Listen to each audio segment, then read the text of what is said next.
And live from Washington, D.C., this is Congressman Brad Sherman. We're about to have another one of our telephone town halls. First, a little logistics. Write down the following number, 855-920-0548. If we get disconnected for any reason, just dial back in, 855-920-0548.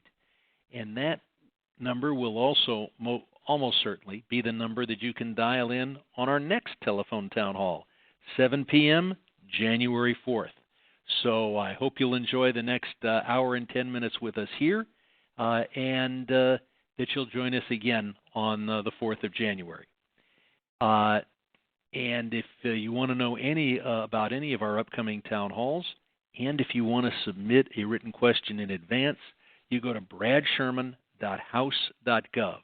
That's Brad Sherman, .house, that's for House of Representatives.gov. Click on Town Hall, and you'll get all the information about all of our upcoming town hall meetings. You can RSVP. You can suggest a question. Now, for those of you who are unfamiliar with our telephone town halls, it's like a giant conference call. We'll have thousands of people involved. I'll be speaking at the beginning, and then we've had some people submit questions in writing, but mostly we'll be taking questions from those who have dialed in today or those who are staying on the line because you're receiving one of our calls. Now, if you dial *3, you'll be connected to my fine staff. If you have some personal question, the problem you're having with a government agency, you can talk to one of my fine constituent service staff. But if what you want to do is ask a question about public policy, you'll be put in queue, and we'll take as many of those calls as we can between now and 8:10. Now, if for some reason you live outside our district, enjoy the show, but we'll be taking questions from those who live in the 32nd Congressional District, which is the South and West San Fernando Valley and significant parts of the West Side. Now, and once again, you dial *3 to get in the queue. Now, the U.S. government has been designed by people who kind of hated, definitely feared the power of government. They sliced up governmental power, and not only into 3 federal branches, but then into 3 or 4 different levels of government, federal, state, local, etc. And we're going to be talking about the issues that affect the federal government, but we're also going to be joined by State Senator Henry Stern. He'll be with us at the bottom of the hour, and he'll be able to tell us a bit about what's going on in Sacramento, and he'll also talk about how he can help you unsnarl problems that you might be having with a state government agency. Now I want to put in a pitch for our constituent service team.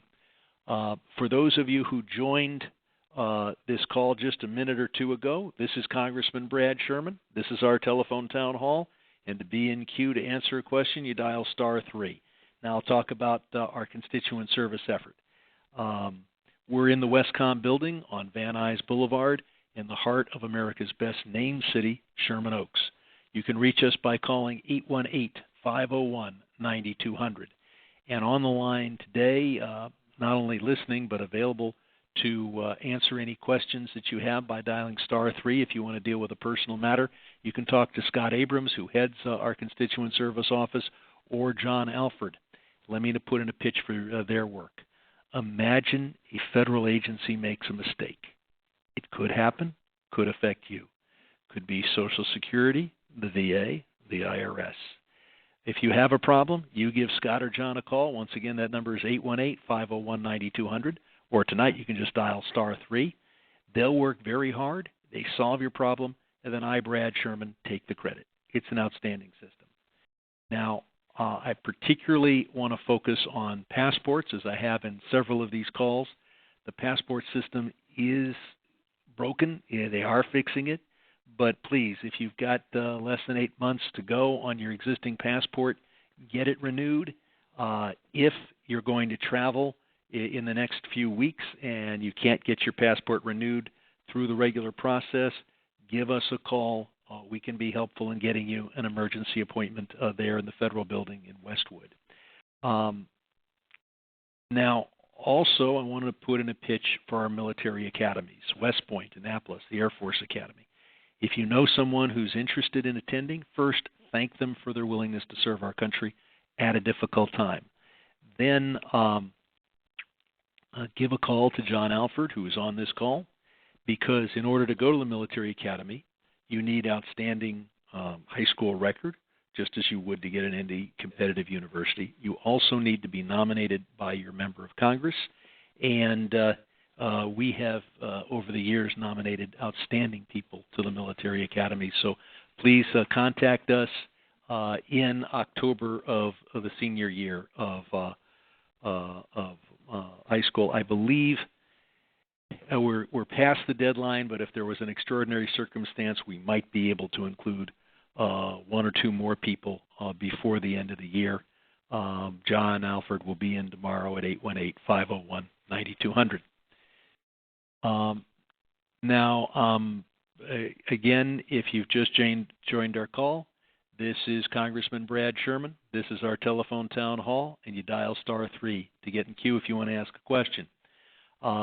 If you're interested in visiting Washington, D.C. and seeing the sites, give us a call here just as soon as you know when you're going to be here. Don't wait till you're at LAX and dial from your cell phone just before you get on the plane. Call us as soon as you got your tickets. Call 202-225-5911. Ask for Sarah Martin or Nick Falk, and they will set you up with the best tours. The more notice you give us, the better we can set you up. Now, we're in a Washington, D.C. that is highly divided, and in a way, it's a matter of whether we can just do things that there is a majority of members willing to do. The President has asked for a supplemental appropriations bill to deal with certain emergencies. Israel, Gaza, Ukraine, Taiwan, and the border, and the need to provide humanitarian assistance to Gaza and some other areas around the world. And that would pass either separately or together if they allowed us to vote on it on the floor of the House. But Republicans have said we want to change and resolve immigration policy, and we're not going to let any of that happen until we resolve immigration policy. Immigration policy is something that Congress has not been able to reach agreement on since the 80s, and I've supported comprehensive immigration reform many times, and if we hold up other things, the Russians will be in Kiev before we reach a universal agreement on our border policy and our immigration policy. So I'm hoping that Republicans will relent, perhaps to a few things at the border that there is some agreement on, particularly providing resources so it's handled in an orderly way. But right now, things remain totally frozen. I'm one of the very few members of the House or the Senate here in Washington. No, I can't go to the floor and pass a bill by unanimous consent, although it is tempting. And they will be getting back here on January 9th. By that point, things will be getting a bit desperate for these supplemental appropriations bills. Just to remind you of what's in the bills, the biggest piece by far is the aid to Ukraine, and that is well over 60% of the bill. Now, in addition, in order to keep the government operating, we need to pass 12 separate appropriations bills. The fiscal year ends September 30th. If you had a well-run federal government, by last July, we would have reached agreement and given the people who are running the different federal departments a couple months' notice as to how much money they had to spend and what the rules were for spending it. Things have broken down in Washington to the point where, okay, getting it done by September 30th is the goal. That gives them no notice, but at least no interruption. But things have gotten worse than that. We are now on our second continuing resolution. What that means is that we've put the federal government on automatic pilot, and we are spending according to last year's budget. That is, in effect, a 4 or 5% decrease because of inflation, but it keeps all the spending priorities the same as we decided on 12 months ago. That is not a good way to run the government. The only thing worse than flying on automatic pilot is crashing. And we are set to the continuing resolutions that keep the government going at last year's level expire for the smaller part of the government on the 19th of January, and then the rest on February 2nd. We are nowhere close to a deal on any of these bills.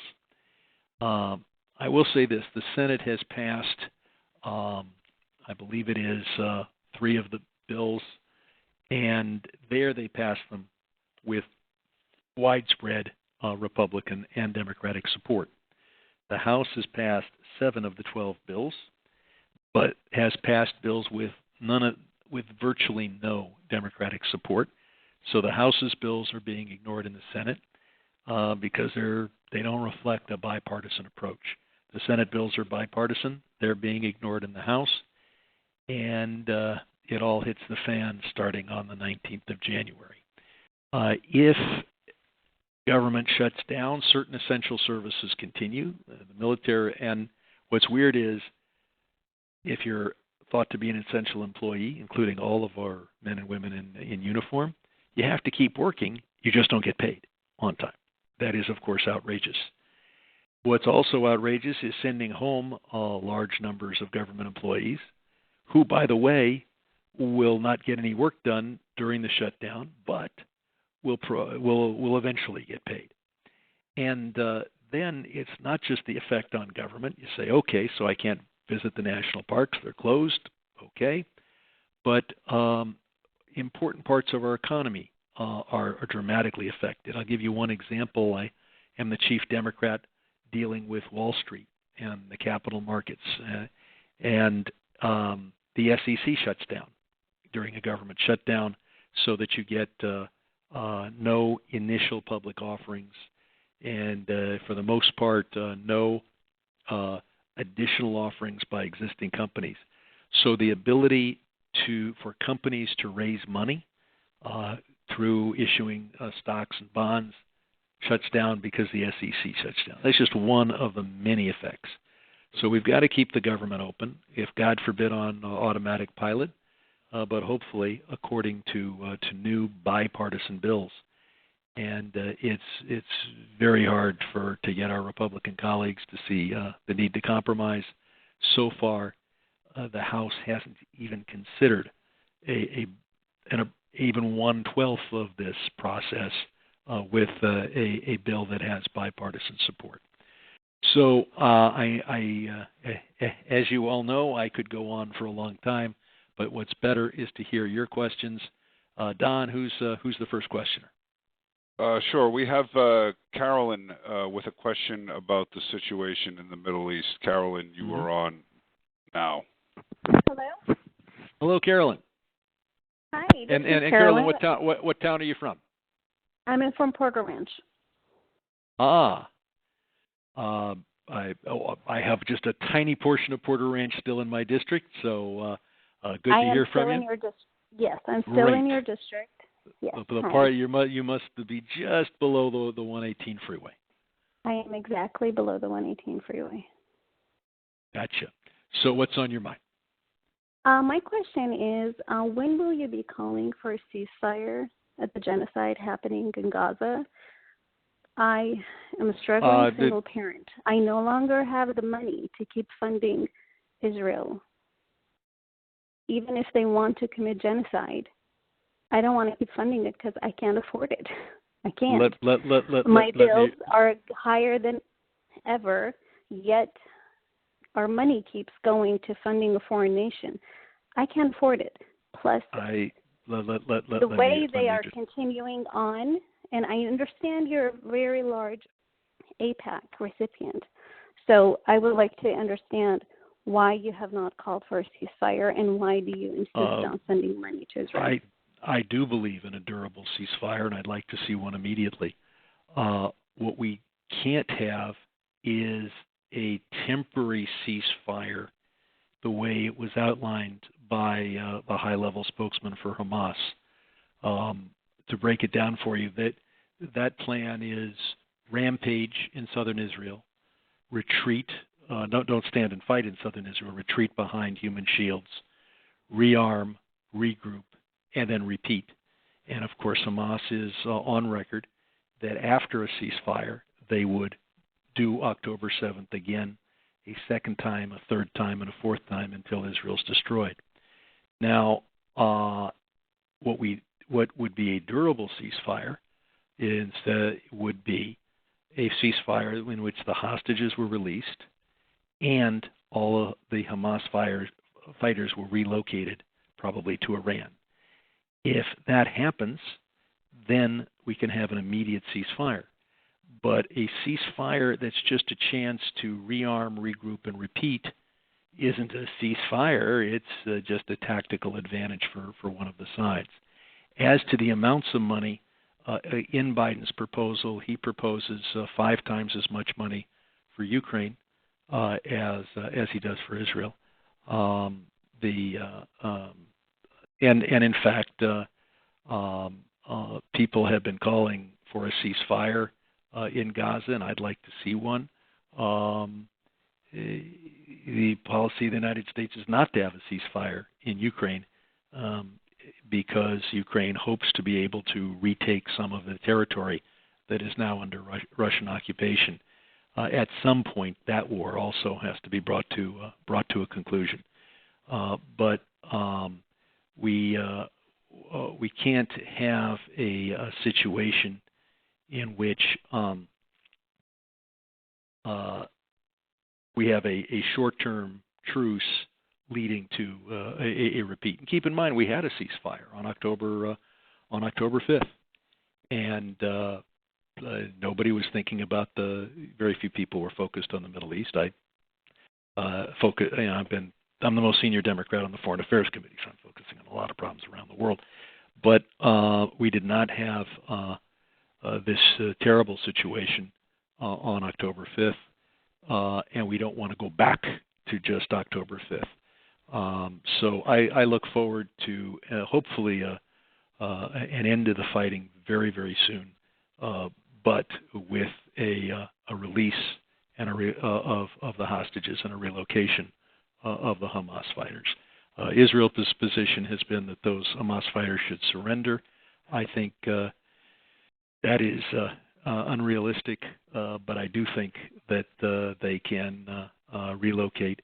Iran has demonstrated incredible support for Hamas and would be certainly a country that would be willing to take those fighters in.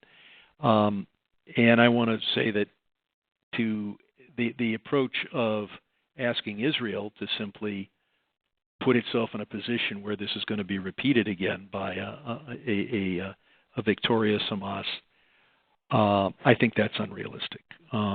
Israel cannot put itself in a position where this happens again. As to the amounts of money we're talking about here for Israel, it's less than 0.5% of our national security budget.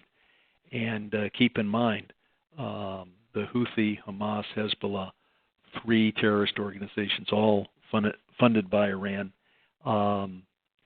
They're not just after Israel; they're after the United States.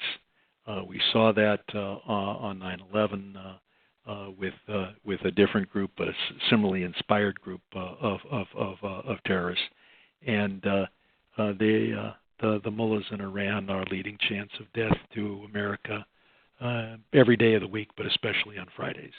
So Israel's is on the front line, and if Israel were and they're on the front line for a cost to our national defense far less than just about anything that we spend defense dollars on. Let's move on to the Anna. I will point out that your questions is really identical to Robert E. Lentz's question, who submitted his question in advance. So, Robert, I was going to answer your question, but someone else asked it first. And finally, I want to add one other thing, and this people may have different views of the Middle East one way or the other. The amount of attention that these terrible deaths in Gaza has received, remember that that there's been 20 times as much death in the dispute in Ethiopia. 500,000 to 600,000 Tigrayans have been killed. I was been very active in fighting for a ceasefire in Tigray and for humanitarian assistance to Tigray. But CNN doesn't cover it. The news doesn't cover it. So you may think that what's happening in Gaza is horrendous, and it is. But if you think it's the most horrendous thing that's happened in the last 4 years, it's because we tend to pay attention only to certain areas of the world. Let's go on to the next question. Okay, Congressman, we have a question from Laura, who is it's regarding the budget situation. Laura, you are on now. Laura, I hope to give you a shorter answer than I did to the last question. Go ahead. No, let me say I appreciate your answer. That it's a complicated place and it's a complicated situation, and there is no easy answer to the Middle East. So I think your answer was really great. And I'm going to ask you another complicated question. So we've got these looming debt ceiling. We've got these looming dates in January where we're going to run out of money, and Congress is going to go on vacation. They're looking at Hunter Biden again. They're thinking about maybe impeaching Biden for God knows what, and they're spending their time doing that instead of trying to fund our government, and then they're going to what? Go on vacation? What's the plan? Well, obviously the plan is to make as much news as possible about Hunter Biden. Yeah. But there are two separate or three separate problems here. The debt ceiling would dishonor the U.S. debt and cause a worldwide recession or depression. That we've at least delayed until 2025. The two looming things are about spending money to keep the government open, and then those extraordinary requests that Biden has made, Ukraine, Israel, etc. And yeah, I'm here in the Rayburn building. I'm ready to talk to any of my Republican colleagues. They're not here. When I say the Rayburn building, that's the office building right across the street from the Capitol. And there needs to be public pressure on both sides to make concessions and reach a deal. And we are way behind. If we don't reach a deal, at least there has to be pressure, and there has been enough pressure these last two times to at least let the plane fly on automatic pilot rather than crash. And so the problem is Democrats will all vote for a clean continuing resolution to keep things flowing without. I think a lot of Republicans would vote for it, but I think there would be an effort by some Republicans to terminate Mike Johnson's speakership if he allowed us to vote on it. The overwhelming power of the majority in both the House and the Senate is deciding what we vote on. And Mike Johnson, for his own reasons, is not going to let us vote on bipartisan legislation to either keep the government open or actually to pass the appropriations bill for the whole year. And we do have our guest State Senator Henry Stern. He's been in the State Senate since November 2016. He and I have worked shoulder to shoulder to try to close down the Aliso Canyon natural gas storage facility, which had the largest methane blowout in the history of the world. Henry serves as the chair of the Joint Legislative Committee on Climate Change Policies. He's serves as the Senate's ex officio member on the California Air Resources Board, and he's a member of the Senate Policy Committees on Judiciary, Natural Resources, and Water and Energy Utilities and Communications. I want to hear from Henry what's going on in Sacramento, and also how he can help individual residents unsnarl problems with state government. Henry? Congressman, can you hear me? Yes, I can. Well, thank you for having me on.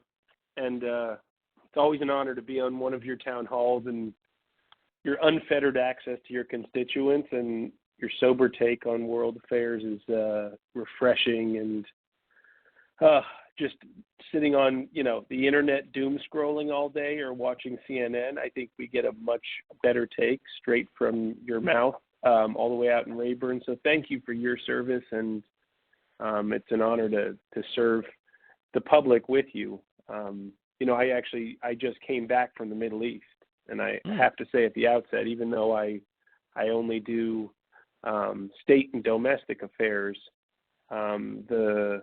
the power of U.S. leadership and what you've been projecting abroad made me feel personally a lot safer, being there and coming home.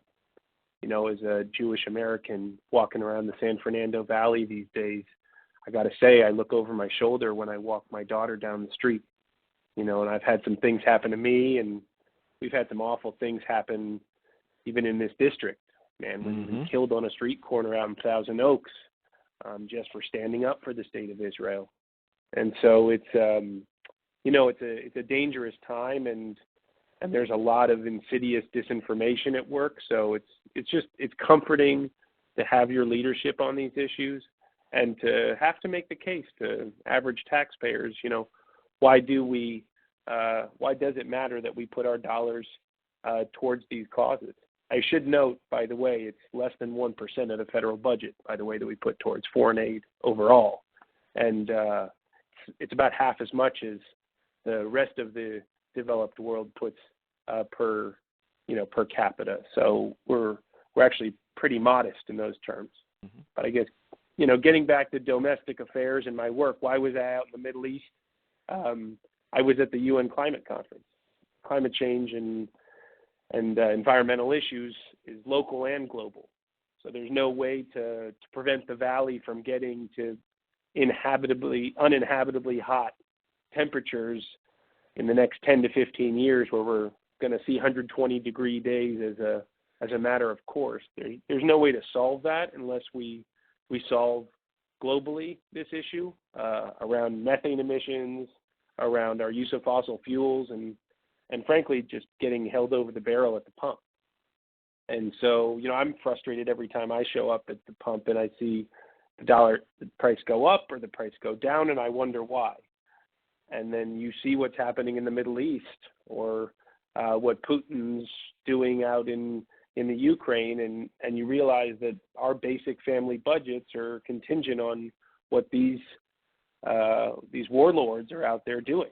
And so part of my mission leading the California delegation at the UN Climate Conference was about inking a deal to break our fossil fuel addiction and get the rest of the country and the rest of the world to start leading like California is. And I'm pleased to say that we came home with a deal. It was the first time ever that the 198 countries agreed that we have to transition away in an orderly and just manner from fossil fuels. And so I think you're going to see what that means for taxpayers here is, less burden on us and more of the world stepping up, more and more electric cars and electric heat pumps and other forms of power coming online that don't rely on, say, Aliso Canyon or don't rely on foreign oil. So I was thrilled to get that outcome and to play some small part in it. We met with about 25 different countries, And California's we're the fourth largest economy in the world.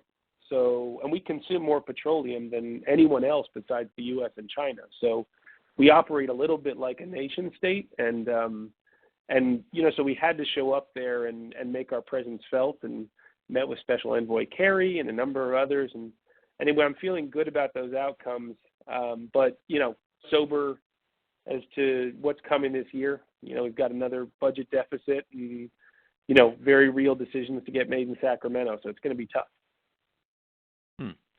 And Henry, what constituent service matters can you help people with, and how can they contact your office?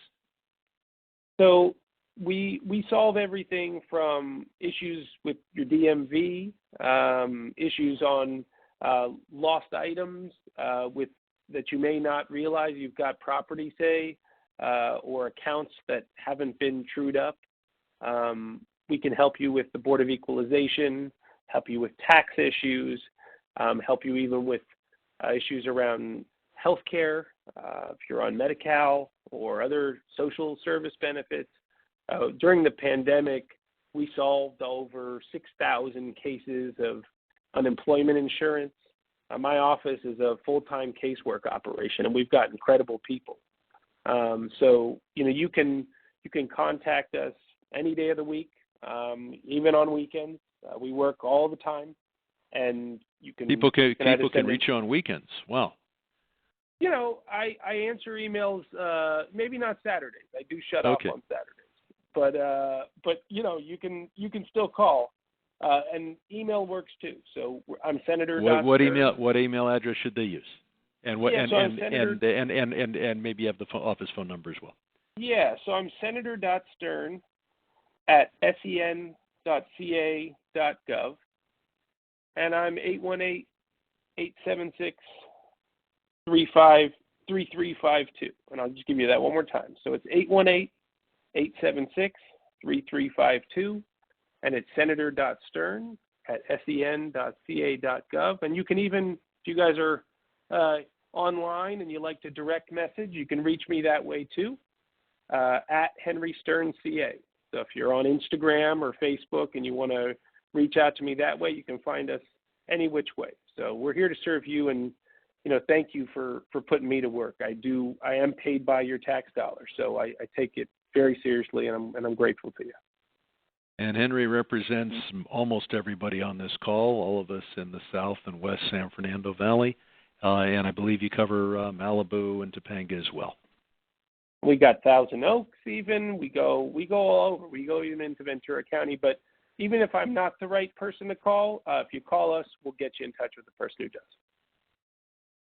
Henry, thank you so much for joining us, and thank you for your service to Southern California, and especially the San Fernando Valley and West Los Angeles. Thank you so much. Thank you, Congressman. Let's go on to the next question from the floor. Well, actually, before we do that, let's do one of our survey questions. This is a chance for everybody to express their views, even if you don't get a chance to voice your views orally. And our first question is the one we ask all the time on these, and that is, do you approve of President Biden's performance so far? Press 1 if you approve, press 2 if you disapprove, press 3 if you're unsure. Let's go on to the next oral question. Okay, Congressman, we have a question from Paul about balanced budget. Paul, you are on now. Hi, my name is Paul. I'm from West Los Angeles. Congressman Obergody of his Republican of this period proposed a balanced budget amendment that would require a two-thirds vote to run a imbalanced budget amendment. If that were modified to include protections for Social Security and Medicare benefits, if those would not be cut, would you support such an amendment? I've wrestled with this. As a practical matter, developed economies can run a 3% deficit and not cause inflation, and that tends to be the right level of economic activity to have low inflation and low unemployment. COVID mangled all our economic planning, and both in terms of a decline in productivity, but also an increase in expenditure and deficit. We are recovering from that now. So the other problem I would have is if you leave out Social Security and Medicare, I don't know exactly what that would mean. If you don't count Social Security and Medicare, would be pretty close to a balanced budget if we were running a 3 or 4% deficit. So if it's a matter of saying, well, you have a balanced budget amendment and you don't cut Social Security and Medicare, but you cut everything else, we would have to slash the rest of the federal government by at least a third, probably more. So I am for reducing the deficit, and you do that by decreasing expenditures and by increasing revenue. What multinational corporations get away with in earning funds here but claiming that they've earned them in the Cayman Islands just creates a huge gap. And the uncollected taxes, not from wage earners. You get a W-2, you got to pay the taxes. Hell, it's withheld anyway. But from multi-millionaires and billionaires has reached the level of about $1 trillion a year, according to Donald Trump's IRS commissioner. So we've got to close the revenue gap. We do need to reduce expenditures, and we need to have economic growth. But I'm not in favor of my Republican colleagues' balanced budget amendment, at least the way he has it written. With that, we're going to do another survey question. This relates to the first question that we got asked orally today. Question B, which of the following describes your view of President Biden's response to the crisis in the Middle East? Press 1 if you think he's done it about right. Press 2 if you think that Biden needs to be more supportive of Israel. Press 3 if you believe Biden needs to be more supportive of the Palestinians. And press 4 if you're unsure or have a different answer. Once again, that's 1 for doing it right, 2, Biden should be doing more for Israel, 3, Biden should be doing more for the Palestinians. You can also use that if he should be doing less for Israel, and 4 if unsure. As for the results of the first question, we've got 70% approving of Biden, 22% disapproving, 3% unsure, and that is very close to the results that we got at our last telephone town hall. Now I'm going to take a written question from Julia Bricklin of Studio City.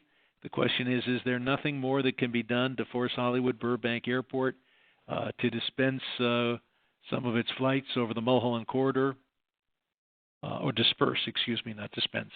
Or do we just have to entirely absorb all the toxic fuel, the horrendous noise all day and all night? I've been fighting for a reduction of airport noise for a long time. And the next gen that has concentrated all that noise over the Mulholland Corridor is just outrageous, and certainly everybody in Studio City and much of Sherman Oaks understands that. There is one thing to point out. We do have another opportunity to try to push the FAA in the right direction. The FAA has released its draft environmental assessment for the newly proposed and horrendously noisy Bob Hope Hollywood Burbank Airport. The FAA is currently accepting public comment on this proposal and will be taking public comment right up until January 24th. Beginning tomorrow evening, you can go to my website, bradsherman.house.gov, and you'll be guided as to how you can push the FAA in the right direction. You'll also see how you can review their environmental report their environmental assessment, as well as comment on it. So you'll be able to click there and deal with Burbank Airport community involvement.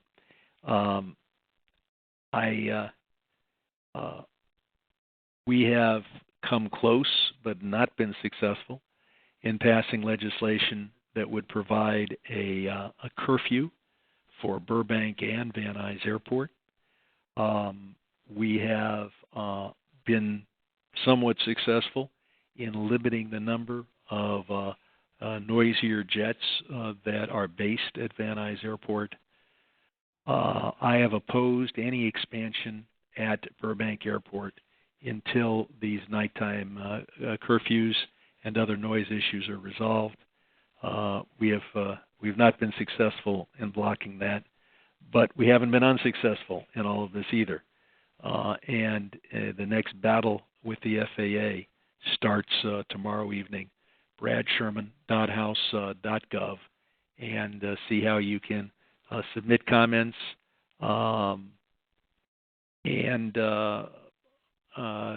Again, I've joined with many Valley residents in saying that we do not approve the so-called modernization of the terminal at Burbank Airport. The flight path issue needs to be fixed first. They say their renovation isn't going to increase the number of flights, but they admit they're going to be bigger planes on average, and there really would be the capacity to expand the number of flights as well.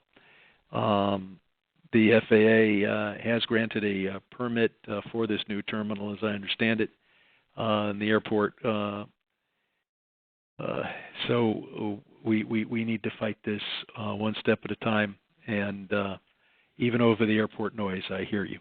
The results of the last question, Biden handling it correctly, 42%, should be more supportive of Israel, 18%, should be more supportive of the Palestinians, 27%, unsure, 13%. I'll point out that is a bit of an increase for they should be more supportive of Palestinians, but you continue to have either handle it correctly or be even more supportive of Israel up at the 60% level with 13% unsure. Let's go on to the next oral question. Okay, Congressman, we have a question from Mel regarding the former guy, President Trump. Here is Mel. You're live now, Mel.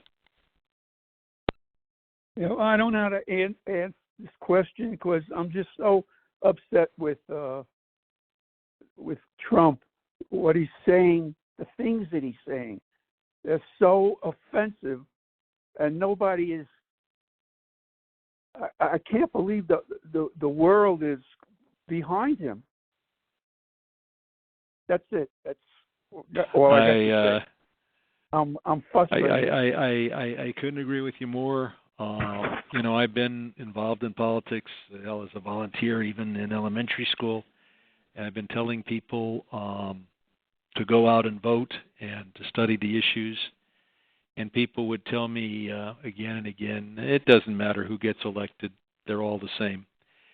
And we've learned from Donald Trump, it does matter who gets elected, and they're not all the same. And the election coming up next year may be the most important event in our country's history since the Civil War. So hopefully we will elect a reasonable president, and I'd like to see a Democratic majority in the Senate and House. But it's important that we also reach out to our fellow Americans who support Trump, not out of support for Trump. We can't do that, but to try to meet, to try to hear what they're saying on individual issues and take their views into account. But I couldn't agree with you more, and I lose sleep over it. Let's go on to the next question. Okay, Congressman, we have a question about about insurance from David. David, you're on. Hi. Hello. Hi. Hello, Thanks for David. taking my call. And what town are you from, David? Sherman Oaks. Ah, America's best named city. Go on. Sure. So about a month and a half ago or something like that, I got a note from Farmers, which is, as you know, based in Woodland Hills, saying that they're canceling all homeowners policies in the state of California. So I'm out of luck. So I need to find a new one. So that, sent me down a path of trying to find other providers. State Farm, nope, we're not running anything new. Any number of Allstate, I believe I called them, any number of well-known, established insurance companies that run ads continually on TV are all saying no to doing anything in the state of California. So it becomes, as you can imagine, a supply and demand issue. So now my rates, one, it's a pain in the butt to have to deal with all this nonsense. And two, my rates are going to go up because, supply and demand. What are you guys doing about something like that? I mean, I called the state insurance commissioner's office and they just gave me a song and a dance.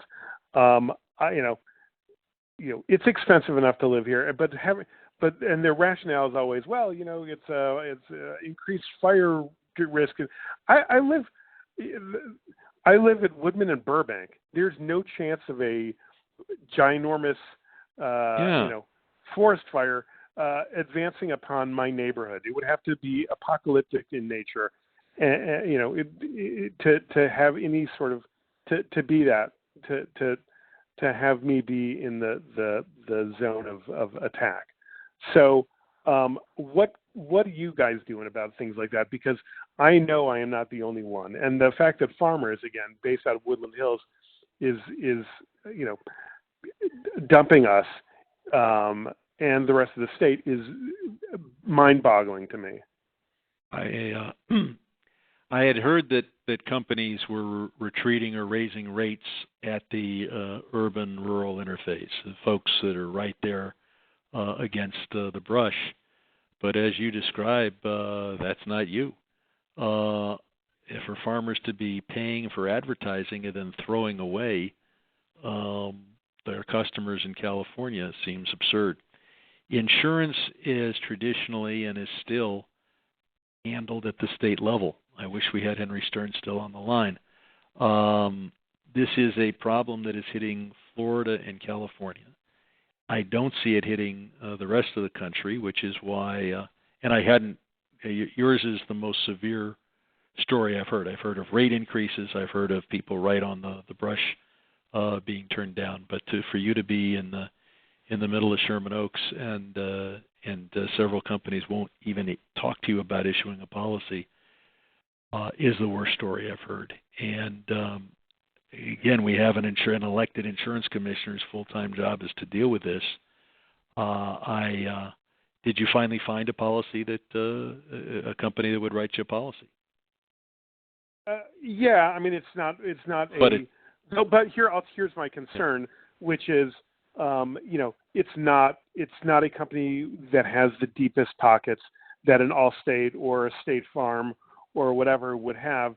So that if we're something, let's say that there's, an earthquake or something like that, these companies, as it comes down to money and maybe whether and even if you got Farmers to write you a policy, the earthquake policy is separate in every way. Sure. And that I can understand the insurance companies having difficulty with because but it's a fire. I mean, but basic fire, that's one building at a time or one home at a time. Yeah. I guess the only good news is a couple pieces of slightly good news. Any company doing business in the state has adequate reserves. That's a carefully regulated industry. And even during the 2008 meltdown, none of the state-regulated insurance companies, fire insurance companies especially, but even any kind of hazard company or even life company, I believe, went under. And then there is a guarantee fund. So I'd feel good in terms of being insured for the kinds of things that can hit this building or that building. Earthquake, on the other hand, you would need a very solid company and/or a reinsurance. I gotta hope that is properly state regulated, so those companies could afford to deal with that kind of major problem. But obviously, if any of us have earthquake damage, the whole city's got earthquake damage, big chunk of it. So that's the only answer I have. It seems to be hitting two states, and it seems crazy that a company based right in the valley wouldn't write a policy in the valley. I don't really have an answer for you here, simply because insurance is handled at a state level. Okay. Let's go on to the next question. Okay, Congressman, we have a question about the situation on college campuses. Gotcha. It's from Sean. Sean, you're on now. Hi, good evening, Congressman. I'm a longtime supporter and appreciate everything you do, especially for Israel. I'd like to make two comments, if I may. One of it being regarding the budget. As you mentioned, I think people forget that this, funding Ukraine and funding Israel. First of all, I'm very pro funding of Ukraine. It's such a small budget of the defense budget that we have. People forget that it's a budget that's already set aside anyways. But in regards to, making a deal with the Republicans, is why not give them what they want for the border? I mean, it seems like a no-brainer anyways. We do need better border control. It's gotten out of hand. That was my one comment about that. They're in discussions. Biden is making very significant, is meeting them, I think, halfway. And we'll have to see what comes out of that. And the Biden administration, look, we see the pictures of the border, and they know that if he's going to be reelected, what we see at the border has got to change. And so there's a possibility that a deal will be made and that we'll see an orderly border. And then the second part was what's going on college campuses. But by what one of the previous callers said about ceasefires, it's insane to me that, no one was screaming ceasefire after 9/11. Israel has experienced something far worse in comparison to its population.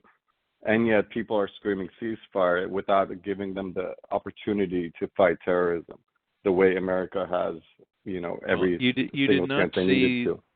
The pictures from Afghanistan and Iraq that you're seeing from Gaza, in spite of the fact that many tens of thousands of people died in both countries. Just as you and through, I will say this. I mean, Israel is providing food aid, fuel. People can argue, should it be 200 trucks a day or 300 trucks a day or 100 trucks a day? When the United States waged war in World War II, we didn't provide food aid to Germany or Japan. We didn't provide fuel to Germany and Japan. We bombed every refinery we could find. When we bombed North Vietnam, we never provided warning that we're going to hit this building or that building. And none of our munitions was precision guided. So Israel is meeting a higher standard than the U.S. has met in so many different ways when it comes to waging war. That being said, Israel, still think can do a better job than they have been doing, and it's their obligation to do a better job because they think they can. And the recent shooting of 3 hostages by IDF Israeli forces shows that they've got to do a better job. And at the same time, it also shows an incredible level of transparency from the Israelis and honesty. We've had controversial friendly fire situations in Afghanistan where it didn't come out for nearly a year. An NFL player who had given up his role in the NFL to go fight for us in Afghanistan was killed and it was a significant headline, but it was 8 months after it happened. So there is admission and honesty from Israel. And as to college campuses, I think the atmosphere at Cal State Northridge, which is the by far the biggest one in our district, the atmosphere there is fine. I did go to Harvard Law School, and what's happening up there is not good. And it is peculiar to see students who couldn't find Tigray on a map decide that there's only one kind of brutal war that they're against, and that's one that they can blame Israel for. You can't blame Israel for Ethiopia or for Ukraine, both of which have taken more casualties by far. Tigray much larger than Ukraine, and of course getting much less attention than anything. So I have fought successfully here to have Title VI apply to Jewish students on campus. The Civil Rights Act, Title VI of the Civil Rights Act, talks about race or national origin, and so the Bush administration said that didn't apply to Jews, that's just a religion. We fought with them, then we won, then we had to fight the battle again, the Obama administration. We got a ruling that Jews are protected, just as Irish or Italian or Japanese or African Americans or Mexican Americans are protected by Title VI. But the fight that we've almost won is that they have to define what anti-Semitism is. And if you're calling for the abolition of Israel, I think that makes you anti-Jewish. Just as if I were to get on this telephone town hall and start shouting death to Albania, you'd probably think I was anti-Albanian. It sounds like a no-brainer, but it's still a problem. I think we will go on to one more survey question, and that is, when it comes to Russia's invasion of the Ukraine, is the U.S. one, not providing enough support, so we should provide more, is one. 2, if the U.S. is doing it about right. 3, if we're providing too much support. And 4, you're not sure. So 1, if you think we should be doing more for the Ukraine. 2, we're getting it about right. 3, we're doing too much. And 4, unsure. That'll be our last survey question. And let's go on to one of the written questions submitted by Kendra Munger of Sherman Oaks. How is it possible that Clarence Thomas cannot be forced to recuse himself if the Supreme Court is hearing a case against Trump's involvement with January 6th?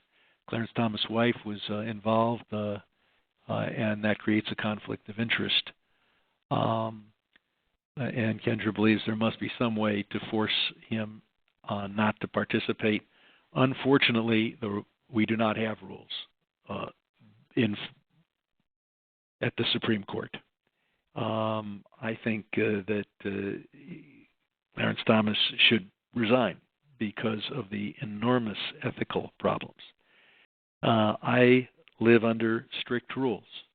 If we have a gift limit, Anything below a couple $100 has to be disclosed. Over that cannot be taken.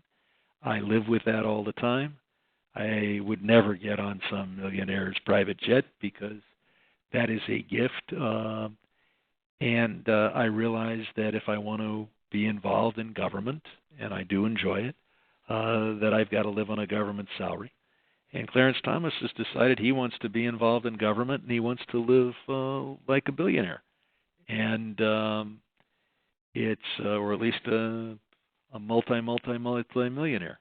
And his acceptance of gifts from those who feel very strongly about how he should vote on abortion and other issues is outrageous.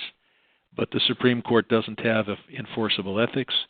The Supreme Court, when it comes to recusing from individual decisions, the decision to recuse is the individual court justice. And we ought to pass a statute on both of those matters. And there are those who say, well, one branch of government can't control another branch. That isn't true. Congress has passed a whole bunch of laws about the president, the vice president, and all those who work in the executive branch. We could also pass laws affecting the judicial branch. But so far, we haven't. And things have gotten so partisan here in Washington that Republicans will oppose anything that diminishes Clarence Thomas's lifestyle. Let's go on to another question from the floor. This will be our next to last one. Okay, Congressman, we have a call from Melissa concerning Santa Susana. You are on now. Hi, thank you. First of all, I just want to thank you, Congressman Sherman, for your long-term support of this full cleanup of the Santa Susana Field Lab.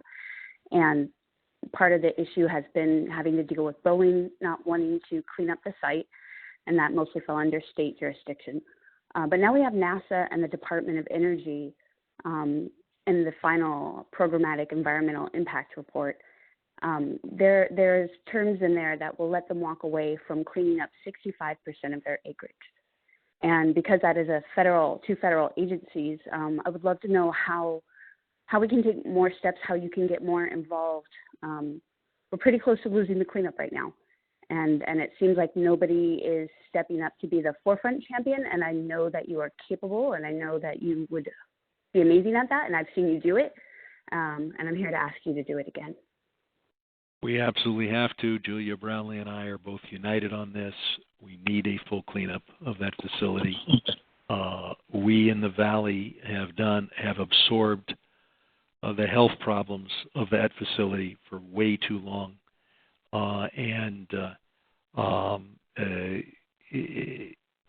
Agreements have been made. I got the Secretary of Energy to tour the facility last administration. I am pushing this Department of Energy to adhere to the pledges it's made, and we need to see a full cleanup. But the fact is that we have gone decades without that, and we have to keep pushing. Let's go on to the next question. Okay, Congressman. I think one more question on foreign policy regarding Russia, Ukraine. It is from Oscar. Oscar, you are on now. Good evening, Congressman. Oscar from Sherman Oaks. And I was just wondering, I saw several articles that in spring of 2022, there was a peace agreement that was negotiated in Istanbul, and pretty much Russia has been willing to negotiate for peace with Ukraine, and the West has turned its back and pressured for more conflict. And now, according to a lot of articles, Ukraine is running out of manpower. They don't have any men to fight the war, and they're being forcibly conscripted. And a lot of those men are in their 50s, 60s. I just wonder if there are any peace talks in near future. Well, there have been different stages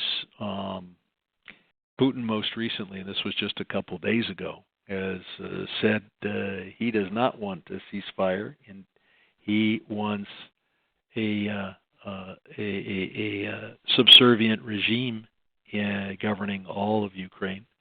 He wants to prevent Ukraine from joining the economic union, which would very substantially increase the economic life of everybody in the Ukraine. Russia continues to occupy not only the land that they seized in 2014, but the land they've seized over the last 2 years. The Ukrainians tried to take it back this spring, summer, and fall. They have not made any progress or significant progress. I'm not sure that either side in this war would agree to a ceasefire along the current line. I think that Ukraine will try once again to take back some strategic territory, particularly to get a port on the Sea of Azov, which right now Russia has a total controls the Black Sea coast all the way to Crimea. Ultimately, though, the Ukrainians have done us a tremendous service and have done themselves and the world a tremendous service. Putin thought that in the first 2 weeks he would take over all the Ukraine, digest that, and then go on to the adjoining countries, most of which are members of NATO. That has been stopped. And I think as long as we support Ukraine, that will continue to be stopped. So you will have an independent Ukraine. The question is, will it control 80% of its territory or 90% of its territory? I think we owe it to the Ukrainians to give them aid but ultimately this will be negotiated. The better the situation on the ground, the better the negotiations will be. I don't think I think the Ukrainian people are still anxious to defend their territory. Zelensky remains very popular, and of course Putin is up for re-election and in kind of phony mock elections with no serious opponent. The only serious opponent he would have had is he's put in jail after trying to poison him. So I do support aid to Ukraine, but I also think that at some point there'll be a negotiated deal. I think we've pretty much hit the end of our presentation here. Our vendor charges a lot more if we go more than another couple of minutes. So I do want to thank everyone for being involved and for proving that Americans do care about what's going on in their country and the world. Our next telephone town hall will be on January 4th, 7 p.m.